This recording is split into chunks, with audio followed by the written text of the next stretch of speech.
అందరం ఎదురు చూస్తున్న వీకెండ్ రాకనే వచ్చేసింది. ఇంకా నాగార్జున గారు అందరూ మిస్ అవ్వాల్సిందే.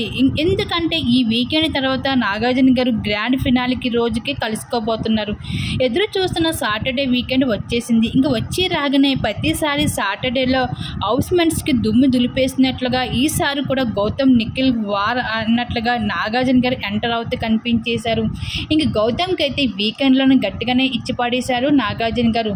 గౌతమ్, నువ్వు నిఖిల్కి ఆ రోజు నామినేషన్ ప్రక్రియలో నువ్వు ఆడిన మాట విధానం ఏమాత్రం కూడా బాగోలేదు. అశ్వినిని నువ్వు ఆట కోసం వాడుకున్నా అనే మాట అనేసి తర్వాత సారీ చెప్పావు. అది ఏమాత్రమైనా బాగుందా? అది నువ్వు సారీ చెప్పడం ఏంటిది? ఇంత పెద్ద షో ఇది, కొన్ని వందల కోట్ల మంది జనాలు చూస్తారు. నువ్వు ఏ విధంగా అన్నావు ఆ మాట? ఏమాత్రం కూడా ఆ మాట బాగోలేదు అంటూ గౌతమ్కి అయితే నాగార్జున గారు మామూలుగా కాదు వేరే లెవెల్లోనే ఇచ్చుకున్నాడు. ఇంకా ఆ విధంగానే నిఖిల్కి కూడా అయితే ఇక్కడ నువ్వు కూడా ఏమాత్రం కూడా నీ ప్రవర్తన బాగోలేదు. ఆ రోజు గౌతమ్ని వే అన్నావు టాస్క్లో, వే అనడం ఏంటి, నోరు జారడం ఏంటి?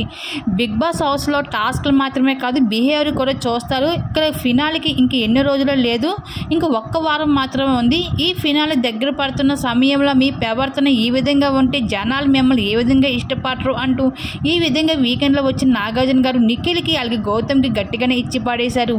మరి నిఖిల్కి గౌతమ్కి నాగార్జున గారు ఇచ్చిన వార్నింగ్పై మీరేమనుకుంటున్నారు? మీ అభిప్రాయం తప్పకుండా కామెంట్ సెక్షన్లో షేర్ చేసుకోండి.